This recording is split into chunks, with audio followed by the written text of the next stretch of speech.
Halo semuanya, gimana kabarnya? Semoga semua dalam keadaan baik-baik saja. Kita kembali lagi bersama saya Heru Wijayanto di sesi kali ini yang akan membahas mengenai sosial teknologi dan bagaimana sosial teknologi itu dapat mengubah bisnis yang ada saat ini, mengubah kehidupan sosial kita saat ini, bahkan kita ingin mengetahui bagaimana tren sosial teknologi ke depannya.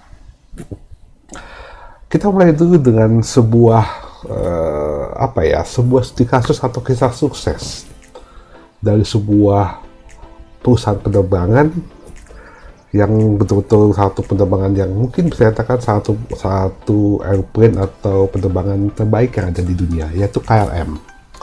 KLM adalah sebuah airlines yang berasal dari Belanda, di mana salah satu keunggulannya adalah bagaimana dia benar-benar bisa memanfaatkan sosial media. Bagaimana di dalam sosial media itu dia mengubah sudut pandang daripada customer care, bagaimana sudut pandang daripada hubungan dengan pelanggannya. Ya, jadi kita bisa lihat contoh-contohnya, dan ini sudah dilakukan oleh KLM bahkan sejak tahun 2010. Ya, bahkan beberapa tahun sebelumnya pun dia sudah mencobanya, dan dia mengalami sebuah kesuksesan terbesar ketika dia menggunakan beberapa sosial media itu sekitar di awal tahun 2010. Ya, kita coba bahas apa yang dilakukan oleh KLM dengan sosial medianya. Ya. Ini adalah sebuah tampilan Twitter daripada KLM. Ya.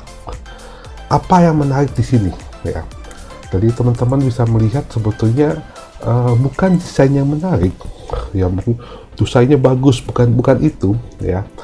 Tapi teman-teman bisa melihat ada dua buah desain di sini. Yang pertama di sini, ya, di sini dia menandakan kayak semacam speedometer sebuah kendaraan yang menunjuk pada saat ini ada sekitar 51 menit atau 52 menit.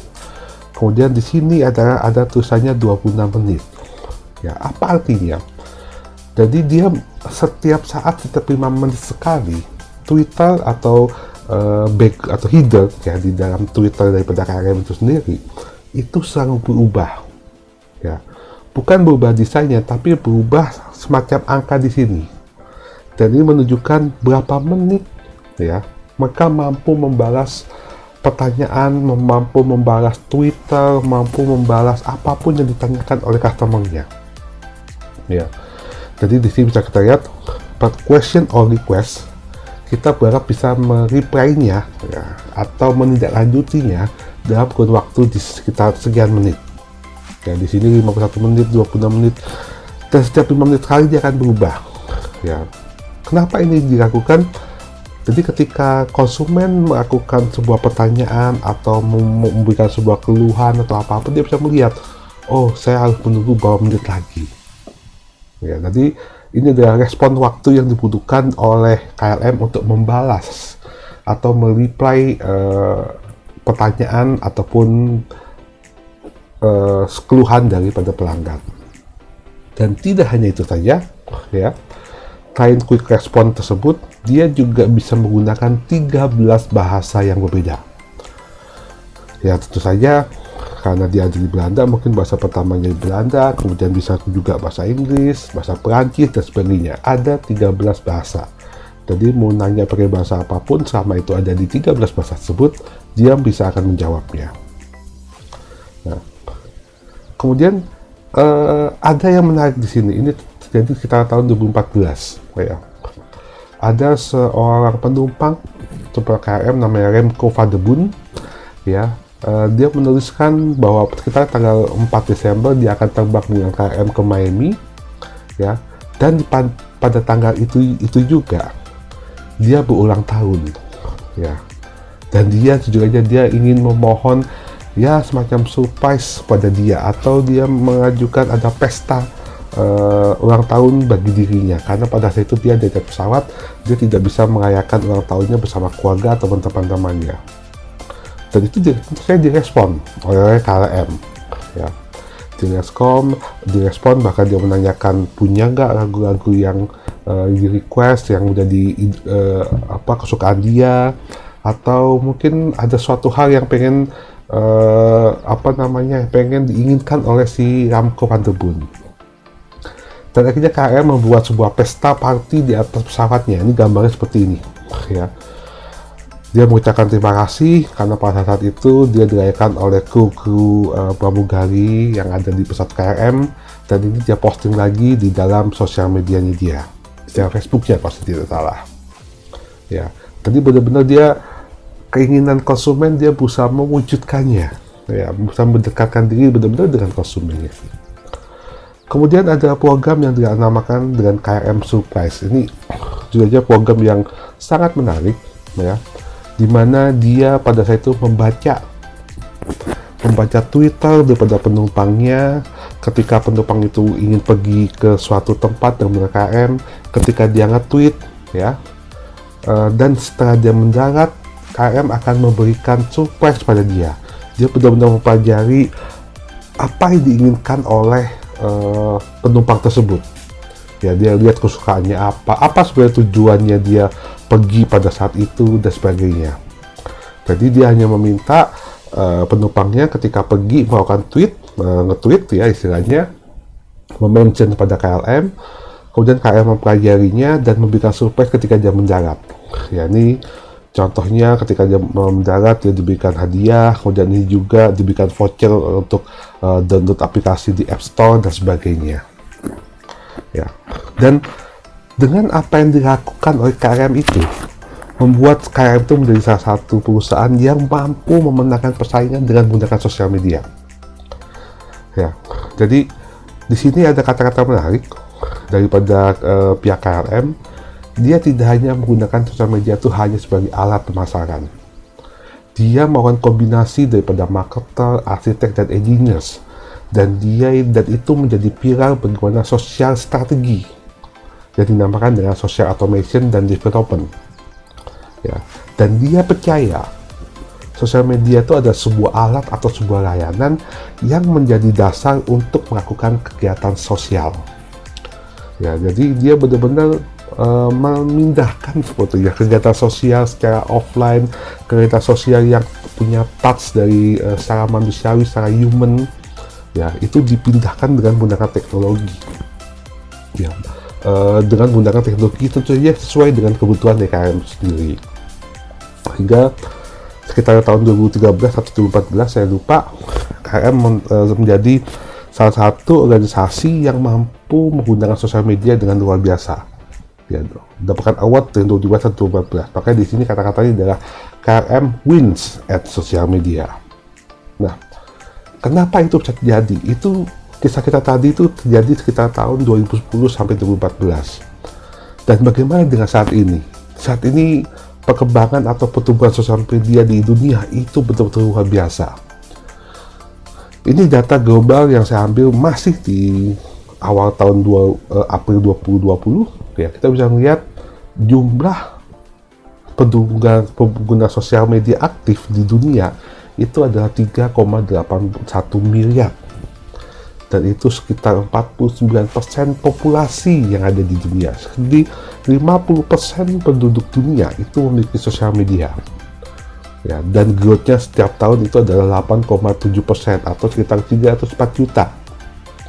Ya, dan itu akan selalu nambah dan nambah terus. Dan 99% itu mengaksesnya dari apa? Dari mobile. Jadi data ini bisa memperlihatkan bahwa pertumbuhan sosial media itu udah luar biasa yang ada di dunia. Tentu saja ini mencerminkan yang Indonesia juga kalau lebih akan memiliki data yang sama. Nah, kita bisa melihat ini adalah platform yang paling banyak digunakan. Facebook nomor 1 di dunia, masih platform yang paling terbesar di dunia. Yang kedua adalah YouTube, ketiga WhatsApp, yang kelima adalah FB Messenger, kemudian diikuti WeChat dan Instagram. Nah, yang menarik adalah yang ada di poin ke-7, yaitu bagaimana TikTok mulai naik ke dalam 10 besar. Ya, nanti kita bisa melihat bagaimana sih pertumbuhan TikTok di awal tahun 2020 ini. Dia menjadi salah satu sosial media yang mengalami lonjakan luar biasa di dunia. Ya, dan bahkan dia menjadi salah satu aplikasi yang paling banyak di-download di App Store. Wah, ini kita bisa lihat TikTok tuh luar biasa pertumbuhannya. Ya. Dan kalau kita petakan di dalam visualisasi dalam dunia, kita bisa lihat ini adalah top messenger. Jadi mana negara biru, mana negara hijau. Negara hijau itu adalah negara WhatsApp. Ya. Negara biru adalah Facebook Messenger. Negara merah itu adalah WeChat, ya, kuning itu adalah Line. Jadi kita bisa Line itu sudah sedikit.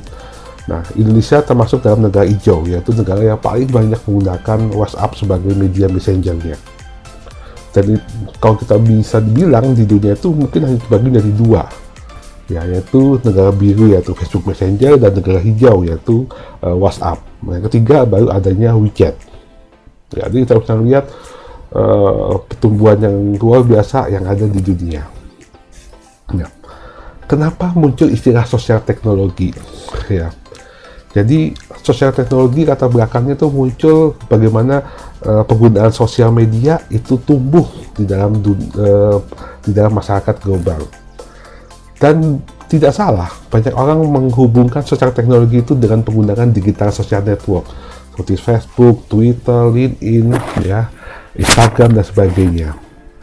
Namun sebetulnya konsep sosial teknologi itu bukan hanya sekedar sosial media, lebih besar dari situ.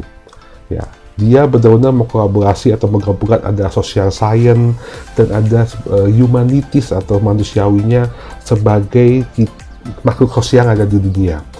Jadi ada benar-benar dimensi sosial yang dibawa ke dalam teknologi. Dalam hal ini adalah teknologi informasi atau teknologi digital.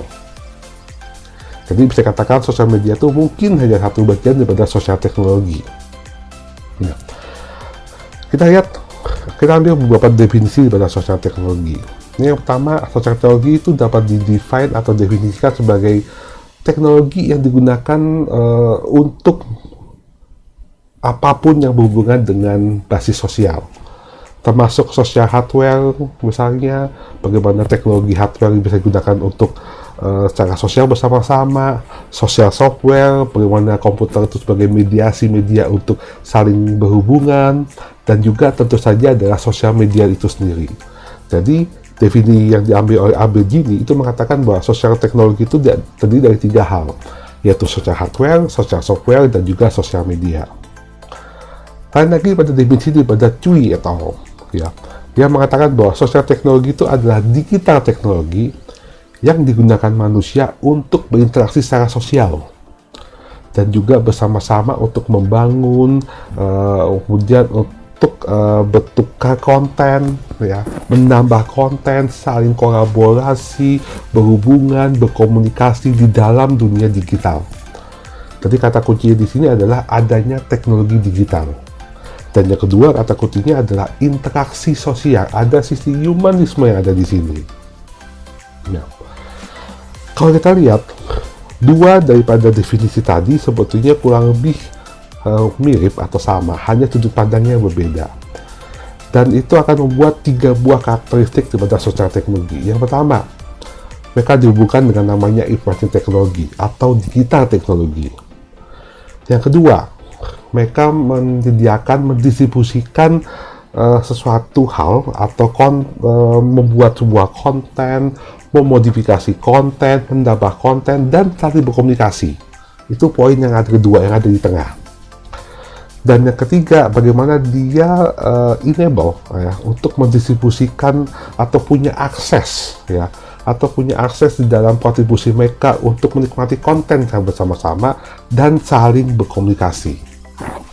Jadi kalau kita bicara di sini, kata kuncinya adalah adanya teknologi di sini mendistribusikan, membuat atau modifikasi konten, ya, dan ini bisa menikmati konten bersama-sama, konsum bersama-sama, dan punya akses terhadap itu.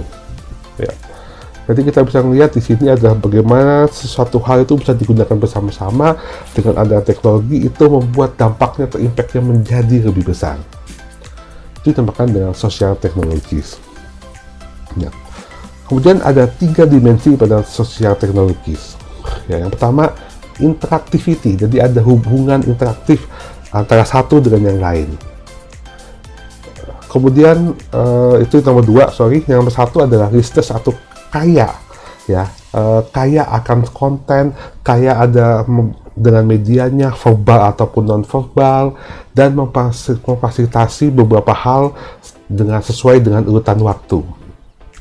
Dan yang terakhir tentu saja social present, yang ketiga, yaitu bagaimana dengan adanya hubungan sosial dengan sisi kemanusiaan itu membuat kita atau sesama anggota itu merasa lebih dekat, ya.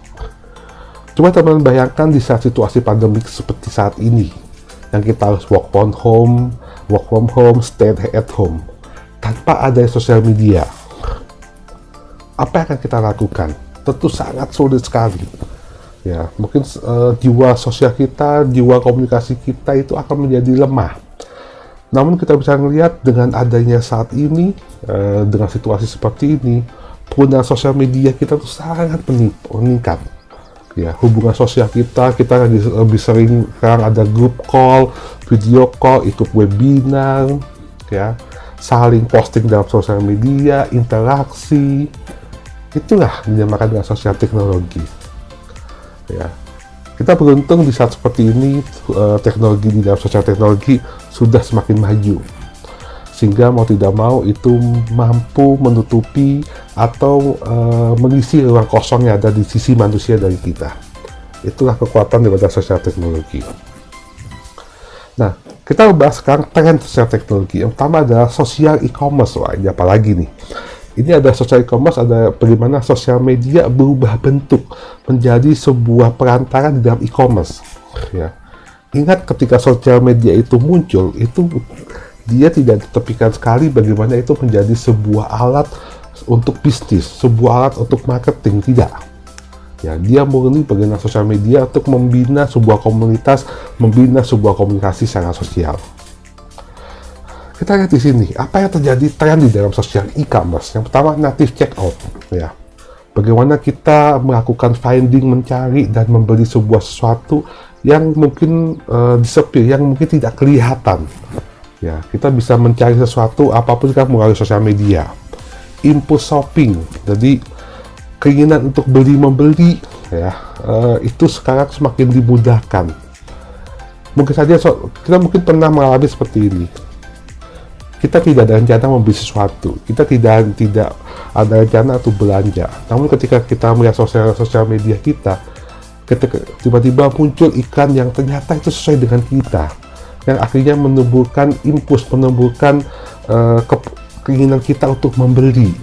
Nah, itu yang kekuatan sosial media, yaitu menimbulkan konsumernya yang awalnya tidak ingin membeli, tapi menjadi ingin membeli.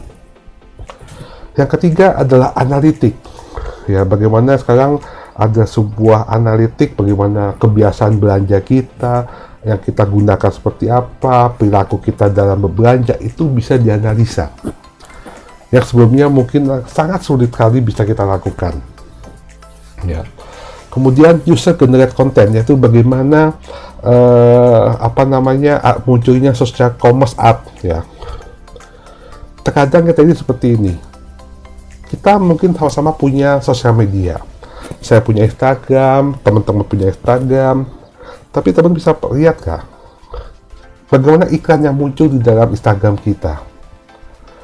Yang muncul adalah sesuai dengan perilaku kita. Iklan yang muncul di Instagram saya belum tentu muncul di iklan yang ada di Instagram teman-teman. Itu pula sebaliknya. Dia mampu membaca apa sih yang sering saya lihat. Kata-kata kunci apa yang sering saya masukkan di dalam search engine. Apa yang sering saya pelajari, apa yang sering saya cari, apa yang sering saya baca, itu akan dipelajari oleh dia dan akhirnya membuat sebuah user generate yang akan ditampilkan sesuai dengan perilaku konsumennya. Itu luar biasa.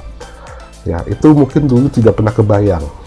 Ya, dulu kalau kita lihat iklan di TV, iklan itu muncul dalam satu televisi, semua orang yang menyaksikan iklan tersebut, program tersebut di TV akan mendapatkan iklan yang sama. Nah, itu sekarang iklannya sesuai dengan tepat sasaran. Dan bagaimana sosial media itu sendiri? Jadi ada banyak perubahan dari sisi sosial media menghadapi tren di dalam sosial e-commerce. Yang pertama ada Facebook, ya. Facebook itu udah muncul Facebook Shop, ya, ada Facebook Marketplace, dia mampu melakukan pembayaran di dalam Messenger, ada digital currency. Nah, ini udah akan mengalami perubahan.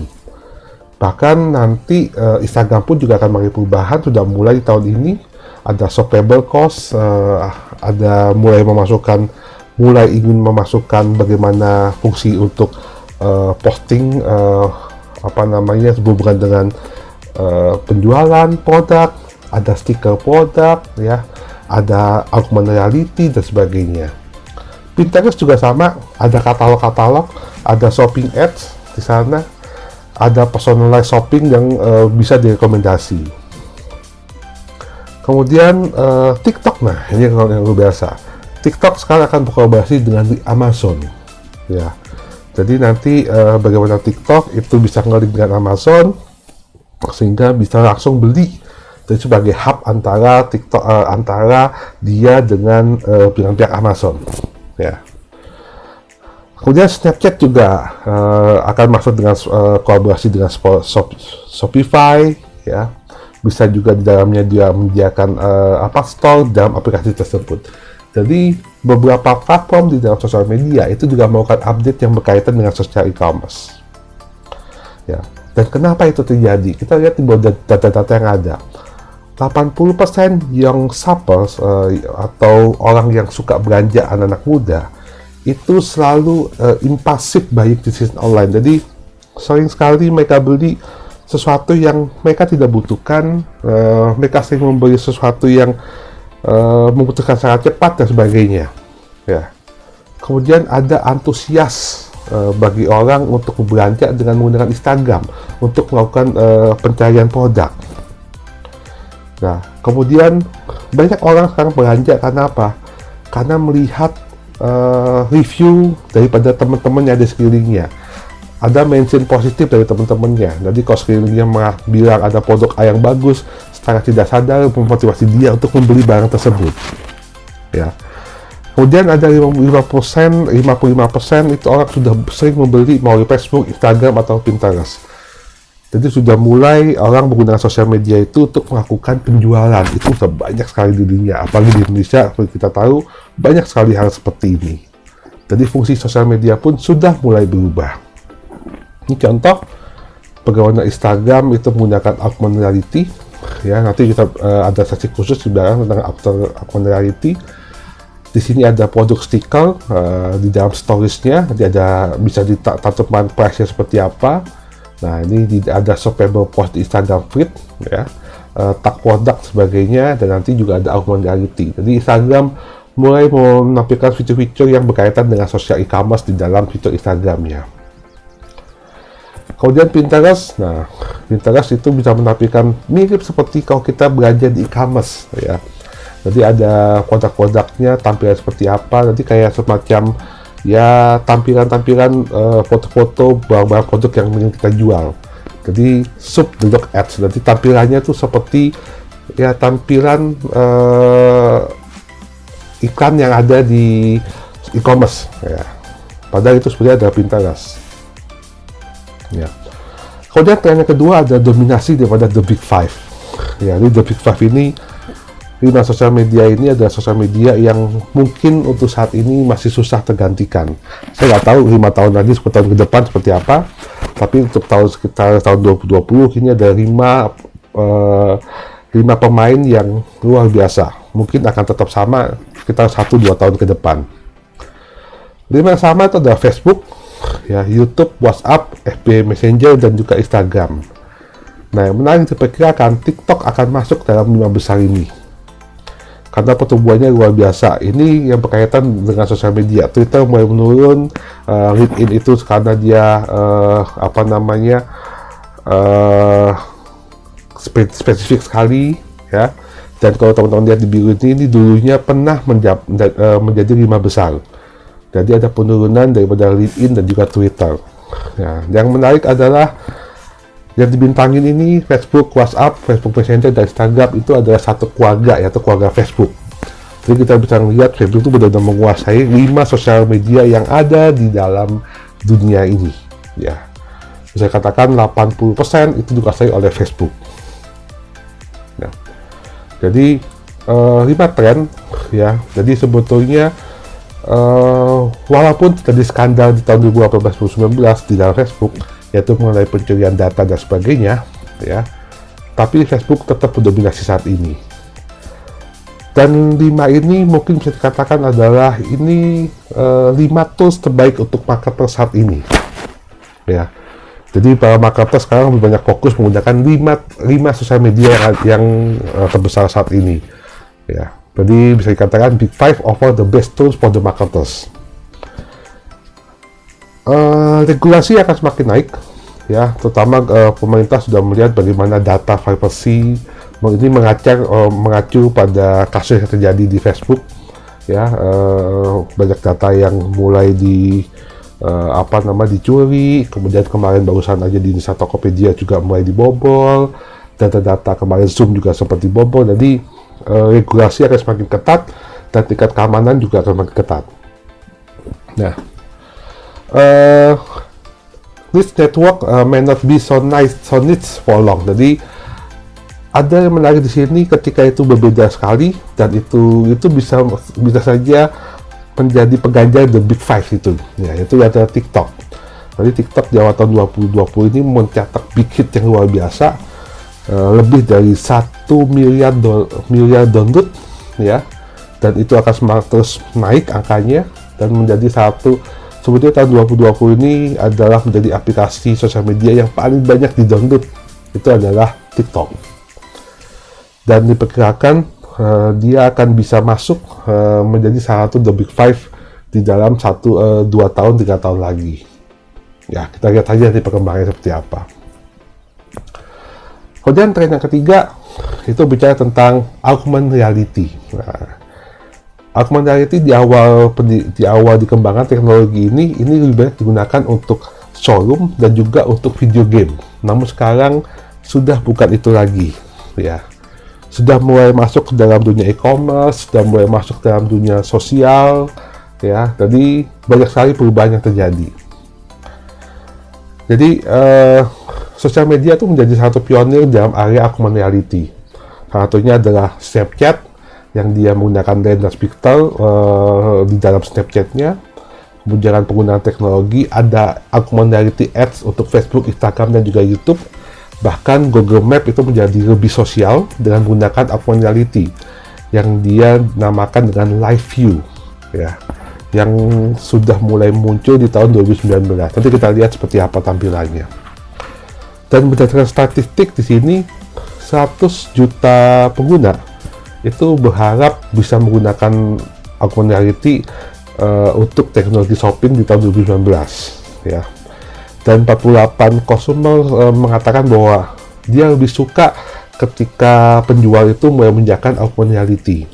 Nah, 14 juta pekerja Amerika ekspektasi menggunakan smart glass ya secara reguler untuk pekerjaannya di sekitar tahun 2025. Jadi perkiraan mengenai augmented reality yang terjadi saat ini hingga perkiraan di sampai tahun 2025. Contohnya apa? Seperti ini.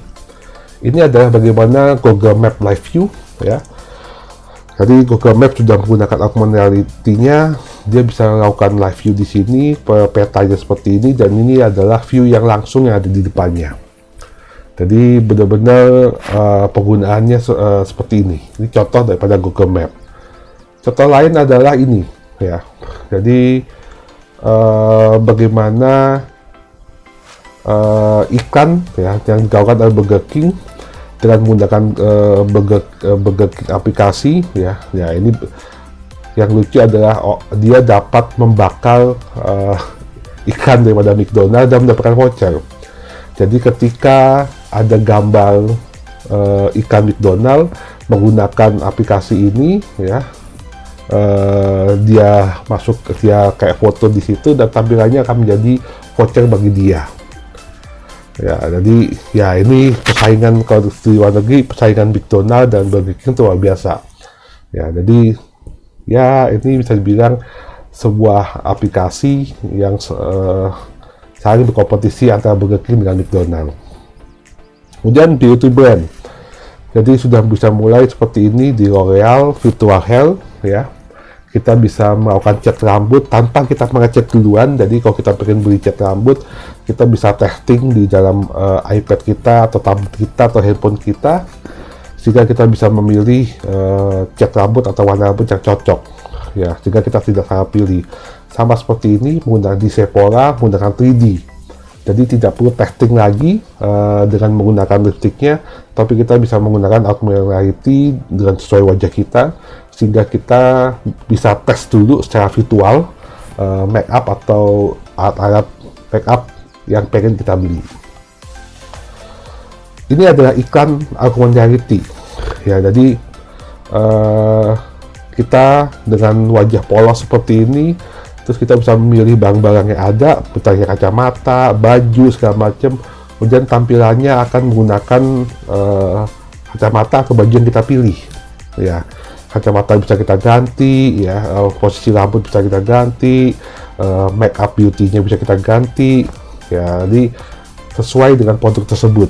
Nah, ini untuk Facebook Augmented Reality Ads, kalau ini adalah YouTube Augmented Reality Beauty ya. Jadi yang ini untuk Facebook, ya ini untuk YouTube. Jadi sudah muncul ikan-ikan yang berkaitan dengan augmented reality. Nah, yang keempat, sosial teknologi adalah benar-benar mengubah atau disruptif model daripada perkembangan sosial. Jadi sosial sendiri, komunitas sosial atau hubungan sosial manusia itu sudah mengalami perubahan. Ya, platformnya sudah mengalami perubahan yang offline menjadi online.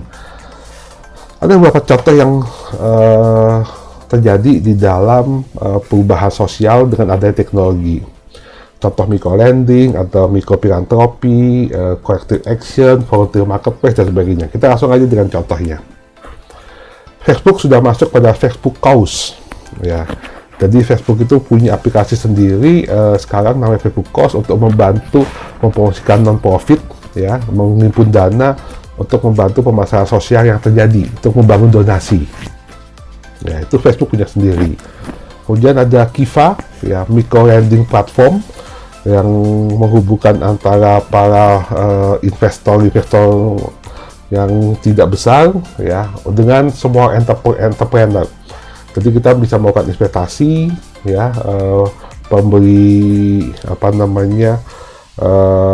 pemberi modal ya, namun disalurkan kepada semua entrepreneur. Ya, jadi di sini dia sebagai mediasinya si Kiva ini. Tentu saja bunganya dengan bunga yang sangat rendah, yang sesuai dengan semua entrepreneur tersebut. Jadi ini juga membantu pemodal itu bukan hanya mencari untung saja, tapi dia mendapatkan benefit juga dengan membantu para semua entrepreneur. Kemudian ada lagi Global Giving, yaitu micro donation platform untuk mengkonekkan donor dengan community berdasarkan project yang ingin mereka support. Ya, jadi komunitas-komunitas sosial itu mereka menampilkan project-project sosial mereka yang ingin mereka minta dukungan daripada Global Giving. Terus kita sebagai individu atau organisasi bisa memberikan apa yang bisa kita kontribusikan pada mereka. Jadi kita bisa lihat project-project siapa, terus kita bisa kontribusi di mana. Ada juga yang spesifik daripada mikrodonasi platform, tapi ini spesifik kepada pendidikan. Yaitu di sini namanya Donor Choose ya. Jadi dia memang fokus pada pendidikan. Kita bisa memberikan apa atau membantu apa di dalam dunia pendidikan, terutama bagi sekolah atau beberapa negara yang membutuhkan, yang pendidikannya masih jauh ya. Kita bisa memberikan krayon, buku, teleskop misalnya, dan sebagainya macam yang bisa digunakan untuk sebagai media pembelajaran. Nah, tapi kita simpulkan di sini bahwa sekarang fungsi pada sosial teknologi itu lebih banyak adalah fokus pada social purpose dengan menggunakan media digital. Ya, jadi itu yang fokuskan. Jadi fungsi utama pada sosial teknologi itu adalah social purpose dengan menggunakan digital. Social purpose di sini macam-macam, berhubungan dengan ekonomi, dengan sosial itu sendiri, budaya, ya, kehidupan. Ya. Dengan digital sini bisa melalui komputer, smartphone, social network, ya, dan sebagainya. Jadi sosial teknologi itu lebih dan lebih, tidak hanya terfokus pada sosial media, tidak hanya terfokus pada satu platform saja, tapi bagaimana dalam sosial teknologi itu mampu mengubah perilaku, mengubah komunitas kita, mengubah habit kita, ya, mengubah hubungan sosial manusia kita sehingga menjadi lebih baik. Itu tujuan utama daripada suatu teknologi sebetulnya, yaitu bagaimana hubungan sosial antar manusia dengan menggunakan teknologi. Mungkin itu yang bisa saya sampaikan sekilas sharing saya mengenai apa itu sosial teknologi. Semoga ini bisa membantu para teman-teman dan semoga ini bisa bermanfaat bagi kita semua. Sampai bertemu lagi di sesi selanjutnya.